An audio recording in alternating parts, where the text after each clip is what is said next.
My dear students, आज हम चर्चा करेंगे ईसीएस पर, यानी कि इलेक्ट्रोकेमिकल सीरीज अर्थात वैद्युत रासायनिक श्रेणी क्या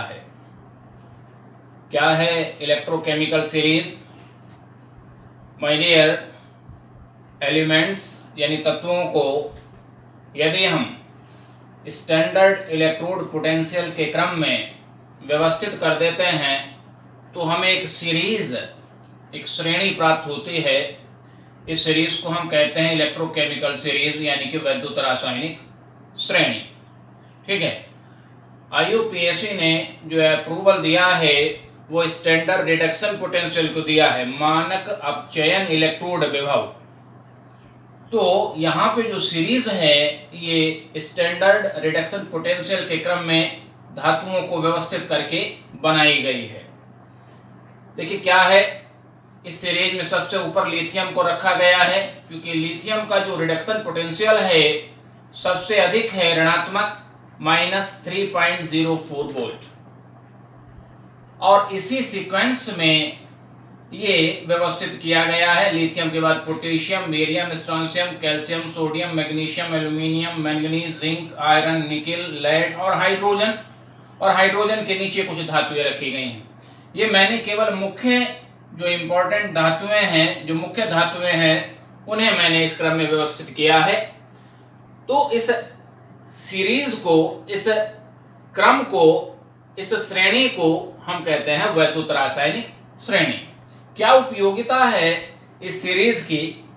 देखिए इसमें जो कुछ मेटल्स हैं, यहाँ पर देखिए हाइड्रोजन का जो रिडक्शन पोटेंशियल है, जो स्टैंडर्ड रिडक्शन पोटेंशियल है, पहले भी आपको बताया था मैंने कि ये कितना निर्धारित किया गया है, ±0.000 वोल्ट। तो इसको निर्धारित किया है 0।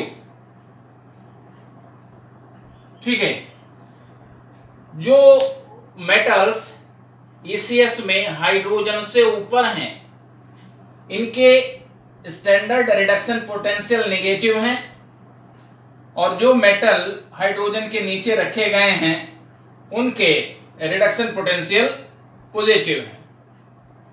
क्या इसकी उपयोगिता है इस सीरीज की? देखिएगा, हम बात करेंगे इसकी एप्लीकेशन की एक एक करके। क्या इसके लक्षण हैं? In the determination of reactivity of element, कहां पे हम इसको एप्लीकेबल करेंगे? क्या इसके एप्लीकेशन है? In the determination of reactivity of element. ECS से हम एलिमेंट्स की रिएक्टिविटी को कैसे फाइंड करें, कैसे उसको डिटरमाइन करें? देखिए मेटल्स की जो रिएक्टिविटी है, मेटल्स की रिएक्टिविटी डिपेंड करती है इलेक्ट्रॉन रिलीजिंग स्ट्रेंथ क्या है उसकी। इलेक्ट्रॉन को कितनी तीव्रता के साथ, कितनी शीघ्रता के साथ वो मेटल रिलीज करता है, इलेक्ट्रॉन रिलीजिंग प्रॉपर्टी उसकी कैसी है। तो जो मेटल्स हैं, इन मेटल्स की जो रिएक्टिविटी है, जो क्रियाशीलता है, वो सीरीज में नीचे की तरफ डिक्रीज होती चली जाती है।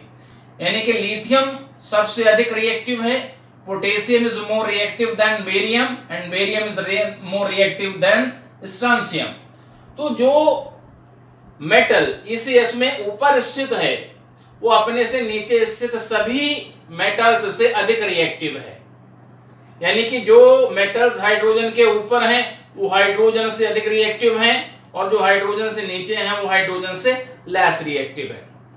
तो मेटल्स की रिएक्टिविटी डिपेंड कर रही है कि इलेक्ट्रॉन रिलीजिंग प्रॉपर्टी उसमें कितनी है। तो सीरीज में धातुओं की जो क्रियाशीलता है वह नीचे की तरफ घटती जाती है। ठीक है, और जो नॉन मेटल्स हैं, नॉन मेटल्स की जो रिएक्टिविटी है वो डिपेंड करती है इलेक्ट्रॉन को एक्सेप्ट करने की नेचर पर, कि उसमें इलेक्ट्रॉन एक्सेप्ट करने की प्रवृत्ति कितनी अधिक है। देखिए नॉन मेटल्स में मैंने हैलोजेंस यहाँ को बनाए हैं, आयोडीन, ब्रोमीन, क्लोरीन और फ्लोरीन। ठीक है, तो सीरीज में नीचे की तरफ इलेक्ट्रॉन को एक्सेप्ट करने की प्रवृत्ति बढ़ती जाती है। तो नॉन मेटल्स की जो रिएक्टिविटी है वो सीरीज में नीचे की तरफ इंक्रीज होती है, और मेटल्स की जो रिएक्टिविटी है वो सीरीज में नीचे की तरफ डिक्रीज होती है। ठीक है, यहां पे देखिए 3 कैटेगरी में इनको क्लासिफाई भी किया गया है, डिवाइड किया गया है। लिथियम से मैग्नीशियम तक की जो मेटल्स हैं वो मेटल्स जिनका स्टैंडर्ड रिडक्शन पोटेंशियल -2 से अधिक ऋणात्मक है, ठीक है, यानी कि मैग्नीशियम तक की जो है ये स्ट्रॉन्ग इलेक्ट्रोपॉजिटिव कहलाती हैं, अर्थात यह प्रबल धन वैद्युतीय धातुएं हैं। और मैग्नीशियम से नीचे किंतु हाइड्रोजन से ऊपर, मैग्नीशियम से नीचे किंतु हाइड्रोजन से ऊपर जो ये मेटल हैं, ये सारी की मेटल है नॉर्मल इलेक्ट्रोपॉजिटिव, ये सामान्य धन वैद्युतीय हैं, ठीक है। और जो धातुएं, जो मेटल्स हाइड्रोजन के नीचे रखी गई हैं वो लेस इलेक्ट्रोपॉजिटिव हैं, यानी कि ये क्षीण धन वैद्युतीय हैं। तो रिएक्टिविटी ऑफ एलिमेंट्स में मैंने आपको बताया कि सीरीज में नीचे की तरफ जो मेटल्स हैं उनकी रिएक्टिविटी डिक्रीज हो रही है, यानी Zn is more reactive than iron, iron is more reactive than nickel, nickel is more reactive than lead. तो रिएक्टिविटी क्या हो रही है, नीचे की तरफ डिक्रीज हो रही है, किसकी, मेटल्स की। और नॉन मेटल्स में क्या होती है, इंक्रीज होती है। क्यों? क्योंकि नीचे की तरफ सीरीज में इलेक्ट्रॉन एक्सेप्ट करने की जो नेचर है वो बढ़ती है और नीचे की तरफ इलेक्ट्रॉन रिलीज करने की जो नेचर है वो घटती है, ठीक है। क्लियर हो गई बात। In the study of displacement reaction, विस्थापन अभिक्रियाओं की स्टडी में हम ECS को किस प्रकार से उपयोग में लाते हैं। Displacement of metal ion from metal, कह रहा है किसी भी धातु का उसके लवणीय विलयन से धातु द्वारा विस्थापन किस प्रकार से, इसकी हम स्टडी करेंगे। मैंने आपको बताया कि ECS में कोई भी मेटल जो ऊपर स्थित है वो नीचे वाली से ज्यादा क्या है, रिएक्टिव है। तो ECS में स्थित कोई भी धातु अपने से नीचे स्थित सभी धातुओं को उसके साल्ट सॉल्यूशन से डिस्प्लेस कर देती है, ठीक है। जिंक आयरन को डिस्प्लेस कर देगा, Zn FeSO4 से Fe को डिस्प्लेस कर देता है, FeCuSO4 से Cu को डिस्प्लेस कर देता है, Cu सिल्वर नाइट्रेट से सिल्वर को डिस्प्लेस कर देगा। यानी कि जो मैग्नीशियम है ये अपने से नीचे स्थित सभी मेटल्स को, अपने से नीचे स्थित सभी मेटल्स को उनके साल्ट सॉल्यूशन से डिस्प्लेस कर सकता है। मैग्नीशियम एल्यूमिनियम को डिस्प्लेस कर सकता है लेकिन सोडियम को नहीं कर सकता है। क्यों नहीं कर सकता है? क्योंकि sodium is more reactive then magnesium. Sodium की जो रिएक्टिविटी है वो मैग्नीशियम से अधिक है। कैल्शियम सोडियम को डिस्प्लेस कर सकता है, बेरियम कैल्शियम को कर सकता है, पोटेशियम बेरियम को कर सकता है।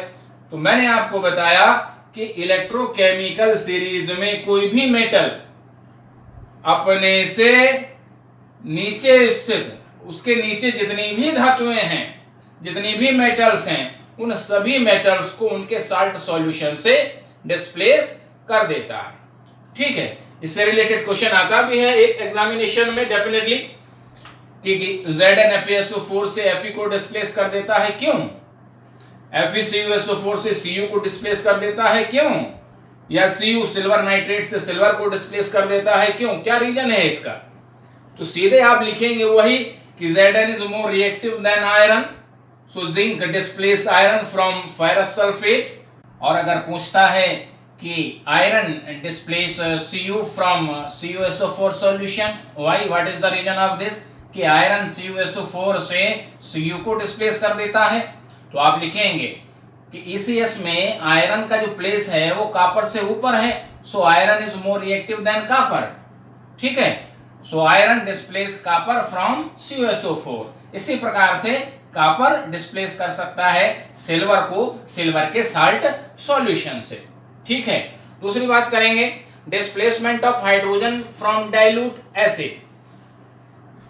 हाइड्रोजन का विस्थापन तनु अम्लों से। कौन सी ऐसी मेटल्स हैं जो डाइल्यूट एसिड से हाइड्रोजन को डिस्प्लेस कर देते हैं? देखिए, ECS में हाइड्रोजन के ऊपर जितनी भी मेटल स्थित हैं, हाइड्रोजन से ऊपर जितनी भी हैं, ये सारी मेटल्स हैं हाइड्रोजन से मोर रिएक्टिव। ठीक है, तो हाइड्रोजन के ऊपर जितनी भी मेटल्स हैं ये सारी की सारी मेटल्स हैं डाइल्यूट एसिड से हाइड्रोजन को डिस्प्लेस कर देती है।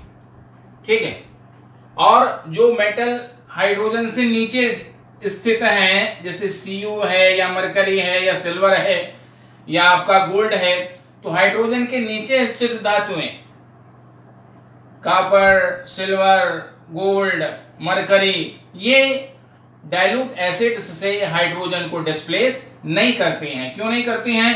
क्योंकि ये जो है हाइड्रोजन के सापेक्ष लेस रिएक्टिव है। ठीक है, इनकी रिएक्टिविटी हाइड्रोजन से कम है।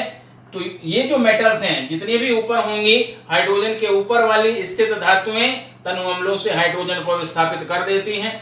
Lithium, potassium, barium, strontium, calcium, sodium, magnesium, manganese, zinc, iron, निकल, ये सारी की सारी मेटल्स डाइल्यूट एसिड से हाइड्रोजन डिस्प्लेस करेंगी। और कॉपर, मरकरी, सिल्वर और गोल्ड ये चूंकि लेस रिएक्टिव है हाइड्रोजन से, तो ये हाइड्रोजन डिस्प्लेस नहीं करेंगी डाइल्यूट एसिड से। ठीक है, क्लियर होगी बात। इसके बाद बात करेंगे displacement of hydrogen from H2O, जल से हाइड्रोजन का विस्थापन बाय मेटल, धातुओं द्वारा जल से हाइड्रोजन का विस्थापन। देखिएगा, जो मेटल्स मैग्नीशियम से ऊपर स्थित हैं ECS में, सोडियम तक, ये जो मेटल्स हैं lithium, potassium, barium, strontium, calcium और सोडियम, यहां तक की जो मेटल्स हैं, ये मेटल्स स्ट्रॉन्ग इलेक्ट्रोपॉजिटिव हैं। ठीक है, ये कोल्ड वाटर यानी ठंडे जल से ही हाइड्रोजन को डिस्प्लेस कर देती है। ठीक है, सोडियम शीघ्रता के साथ पानी से रिएक्ट करता है, पोटेशियम, ये सारी की सारी ठंडे जल से रिएक्शन कर लेंगी और ठंडे जल से रिएक्शन करके क्या करेंगी, हाइड्रोजन को डिस्प्लेस कर देती हैं। ठीक है, तो मैग्नीशियम के ऊपर की धातुएं ठंडे जल से हाइड्रोजन हटा देती हैं और मैग्नीशियम से लेके ये जिंक तक, मैग्नीशियम, एल्यूमिनियम, मैंगनीज और जिंक, ये जो मेटल्स हैं, ये मेटल हॉट वाटर यानी गर्म जल के साथ क्रिया करेंगी तो हाइड्रोजन डिस्प्लेस कर देते हैं। ठीक, और आयरन जो है, आयरन गर्म जल के साथ भी रिएक्शन नहीं करता है, ये स्टीम के साथ रिएक्शन करता है। किसके साथ रिएक्शन करता है? जल भाप के साथ। रक्त तप्त आयरन, रेड हॉट आयरन पर जब आप वाटर वेपर्स, जल की भाप या स्टीम प्रवाहित करते हैं, तब क्या होता है, हाइड्रोजन डिस्प्लेस कर देता है और फेरोसोफेरिक ऑक्साइड Fe3O4 बनता है। आयरन का एक उच्च ऑक्साइड है और हाइड्रोजन को डिस्प्लेस कर देता है। तो जल से हाइड्रोजन का जो डिस्प्लेसमेंट करती हैं मेटल्स, जो मैग्नीशियम से ऊपर हैं, ये ठंडे जल से हाइड्रोजन विस्थापित करेंगी, और जो आयरन से ऊपर हैं और सोडियम से नीचे हैं, ये गर्म जल से हाइड्रोजन का विस्थापन करेंगी। और आयरन जल भाप यानी स्टीम से हाइड्रोजन डिस्प्लेस करता है। शेष धातुएं जल के साथ हाइड्रोजन का डिस्प्लेसमेंट नहीं करती है। ठीक है, क्लियर हो गई इतनी बात। अब बात करेंगे in the study of stability of metal oxide, धातु ऑक्साइडों का तापीय अपघटन। ठीक है, देखिए ECS में जितनी भी मेटल कॉपर से ऊपर स्थित हैं, ये कॉपर से ऊपर स्थित हैं, तो सीधा मान लीजिएगा कि हाइड्रोजन से ऊपर स्थित है। हाइड्रोजन से ऊपर स्थित जो मेटल्स हैं, इनके जो ऑक्साइड हैं वो स्टेबल होते हैं। जैसे MgO को ले लीजिएगा, इसे आप गर्म करेंगे तो नो इफेक्ट, इस पे जो है कोई प्रभाव नहीं पड़ेगा। ठीक है, और कॉपर के नीचे जो मेटल्स हैं, उन्हें अगर आप हीट करोगे उनके ऑक्साइड को, तो वो मेटल में और ऑक्सीजन में क्या हो जाएंगे, डिकम्पोज हो जाएंगे। ठीक है, इसको बैलेंस कर लेंगे, 2HgO = 2Hg + O2। तो क्या रीजन है कि जो थर्मल डिकम्पोजिशन है, मरकरी का ऑक्साइड गर्म करने पर डिकम्पोज हो जाता है। मरकरी और ऑक्सीजन में मैग्नीशियम ऑक्साइड डिकम्पोज नहीं होता है, तो मैग्नीशियम का ऑक्साइड भी डिकम्पोज नहीं होता है। और हाइड्रोजन के ऊपर जितनी भी धातुएं हैं, ये सारी की सारी धातुएं, इनके ऑक्साइड स्टेबल होते हैं, स्थायी होते हैं और गर्म करने पर अपघटित नहीं होते, डिकम्पोज नहीं होते हैं। कॉपर से नीचे जितनी भी मेटल है, मरकरी है, सिल्वर है, गोल्ड है और प्लेटिनम भी आता नीचे ही है कॉपर के, इन सबके जो ऑक्साइड हैं वो कैसे होते हैं? अस्थायी होते हैं, अनस्टेबल होते हैं और गर्म करने पर अपघटित हो जाते हैं मेटल में और ऑक्सीजन में। इसलिए ये जो लेस रिएक्टिव मेटल हैं, इनकी जो रिएक्टिविटी है वो बहुत कम होती है। इन मेटल्स को हम कहते हैं इनर्ट मेटल। ये सारी की सारी क्या है? इनर्ट मेटल है। ठीक है, तो कॉपर से ऊपर धातुओं के ऑक्साइड गर्म करने पर अपघटित नहीं होंगे और कॉपर से नीचे स्थित धातुओं के ऑक्साइड अस्थायी हैं और गर्म करने पर अपघटित हो जाएंगे, डिकम्पोज हो जाएंगे। ऊपर वाले अपघटित नहीं होंगे कॉपर से और कॉपर से नीचे वाले अपघटित हो जाएंगे। और कॉपर के ऑक्साइड का क्या होगा? देखिए, कॉपर का जो ऑक्साइड है, ये जो उच्च ऑक्साइड है, ये निम्न ऑक्साइड में अपघटित होता है। क्यूप्रिक ऑक्साइड क्यूप्रस ऑक्साइड में अपघटित हो जाता है। तो ये डिकम्पोज होता नहीं है एक्चुअल में। यहाँ पे देखिए डिकम्पोजिशन किसमें हो रहा है? मेटल और ऑक्सीजन में। और ये इस पे कोई इफेक्ट नहीं पड़ रहा है। और कॉपर का ऑक्साइड है, ये क्यूप्रिक ऑक्साइड है और ये क्यूप्रस ऑक्साइड है। तो क्यूप्रिक ऑक्साइड क्यूप्रस ऑक्साइड में यहाँ डिकम्पोज हो रहा है, मेटल और ऑक्सीजन में इसका डिकम्पोजिशन नहीं होता है। तो कॉपर का ऑक्साइड भी गर्म करने पर मेटल और ऑक्सीजन में उसका डिकम्पोजिशन नहीं होता है। ठीक है, क्लियर हो गई बात? आगे बात करेंगे in the study of strength of oxidant and reductant. ये जो रिड्यूसिंग एजेंट है, जो ऑक्सीडाइजिंग नेचर है, जो रिड्यूसिंग नेचर है, मैंने आपको बताया कि जो रिड्यूसिंग नेचर है, जो अपचायक गुण है, किसी भी मेटल का जो स्टैंडर्ड इलेक्ट्रोड पोटेंशियल जितना ज्यादा निगेटिव होता है, वो उतनी ही अधिक रिएक्टिव होती है, वह उतनी ही अधिक उसकी रिड्यूसिंग नेचर होती है। यानी कि सोडियम की जो रिड्यूसिंग नेचर है वो मैग्नीशियम से अधिक है, कैल्शियम की रिड्यूसिंग नेचर सोडियम से भी अधिक है, पोटेशियम की उससे भी अधिक है और लिथियम की सबसे अधिक है। तो किसी मेटल का जो मानक अपचयन विभव है, स्टैंडर्ड रिडक्शन पोटेंशियल है, जितना ज्यादा नेगेटिव होता है वह उतनी ही ज्यादा रिएक्टिव होती है और उतनी ही स्ट्रॉन्ग रिड्यूसिंग एजेंट होती है। ठीक है, यह बेरियम प्रबल अपचायक है स्ट्रॉन्सियम से, स्ट्रॉन्सियम प्रबल अपचायक है कैल्शियम से। तो नीचे जितनी भी हैं, जैसे बेरियम अपने से नीचे जितनी भी मेटल हैं, इन सबके प्रबल अपचायक है, स्ट्रॉन्ग रिड्यूसिंग एजेंट है। पोटेशियम इन सबसे स्ट्रॉन्ग रिड्यूसिंग एजेंट है। अगर हम आयरन की बात कर लें तो आयरन निकेल से स्ट्रॉन्ग है लेकिन जिंक से वीक रिड्यूसिंग एजेंट है। ठीक है, इसी प्रकार से जो रिड्यूसिंग नेचर है सीरीज में नीचे की तरफ ये डिक्रीज होती चली जाती है और ऑक्सीडाइजिंग नेचर नीचे की डायरेक्शन में इंक्रीज होती चली जाती है। यानी कि अपचायक क्षमता नीचे की तरफ घटती है और ऑक्सीकारक क्षमता नीचे की तरफ बढ़ती जाती है। ठीक है, यानी हाइड्रोजन के नीचे जो भी धातुएं हैं वो हाइड्रोजन से प्रबल ऑक्सीकारक हैं और हाइड्रोजन के ऊपर जो धातुएं हैं वो हाइड्रोजन से दुर्बल ऑक्सीकारक है। ये जितनी भी ऊपर हैं ये हाइड्रोजन से दुर्बल यानी वीक ऑक्सीडाइजिंग एजेंट हैं और जितनी नीचे हैं ये स्ट्रॉन्ग ऑक्सीडाइजिंग एजेंट हैं हाइड्रोजन से। तो नीचे की डायरेक्शन में जो ऑक्सीडाइजिंग नेचर है वो इंक्रीज होती है और रिड्यूसिंग नेचर है वो डिक्रीज होती है। ठीक है, क्लियर हो गई बात? अब बात करेंगे ऑक्सीडाइजिंग नेचर ऑफ हैलोजेंस। मैंने आपको बताया कि नॉन मेटल्स में क्या होता है, नॉन मेटल्स की जो रिएक्टिविटी है वो डिपेंड करती है इलेक्ट्रॉन ग्रहण करने की प्रवृत्ति पे। कौन नॉन मेटल कितनी तीव्रता के साथ, कितनी शीघ्रता के साथ इलेक्ट्रॉन को एक्सेप्ट करता है। मेटल्स की रिएक्टिविटी सीरीज में नीचे की तरफ डिक्रीज होती है, घटती है और नॉन मेटल की रिएक्टिविटी सीरीज में नीचे की तरफ इंक्रीज होती है यानी बढ़ती जाती है। ठीक है, तो अब अगर हम ऑक्सीडाइजिंग नेचर देखें तो आप पहले देखें increasing order of oxidising nature of halogen. Iodine से प्रबल ऑक्सीकारक ब्रोमीन है, ब्रोमीन से प्रबल ऑक्सीकारक क्लोरीन है और क्लोरीन से प्रबल ऑक्सीकारक फ्लोरीन है। यदि हम इन हैलोजेंस की बात करें तो फ्लोरीन इन सब में स्ट्रॉन्गेस्ट ऑक्सीडाइजिंग एजेंट है। ठीक है, और डिस्प्लेसमेंट रिएक्शन की अगर हम बात करें तो क्लोरीन ब्रोमीन को डिस्प्लेस कर देगा। क्यों? क्योंकि क्लोरीन की रिएक्टिविटी ब्रोमीन से अधिक है और ब्रोमीन आयोडीन को डिस्प्लेस कर देगा क्योंकि ब्रोमीन की रिएक्टिविटी आयोडीन से अधिक है।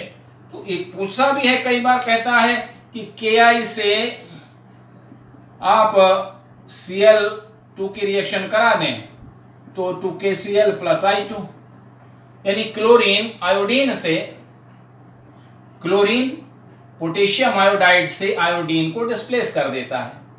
लेकिन ब्रोमीन की अगर हम बात करें तो ये KCl से क्लोरीन को डिस्प्लेस नहीं करता है। क्यों नहीं करता है? क्योंकि जो क्लोरीन है वो ECS में आयोडीन से नीचे है, तो इसकी जो ऑक्सीडाइजिंग नेचर है वो आयोडीन से अधिक है, क्लोरीन की रिएक्टिविटी आयोडीन से अधिक है, इसलिए chlorine displace iodine from potassium iodide. और ब्रोमीन पोटेशियम क्लोराइड से क्लोरीन को डिस्प्लेस क्यों नहीं करता है? क्योंकि ब्रोमीन जो है ECS में क्लोरीन से ऊपर स्थित, तो इसकी जो रिएक्टिविटी है वो क्लोरीन से कम है। सो ब्रोमीन पोटेशियम क्लोराइड से क्लोरीन को डिस्प्लेस नहीं करता है। ठीक है, क्लियर होगी बात? Okay, thank you.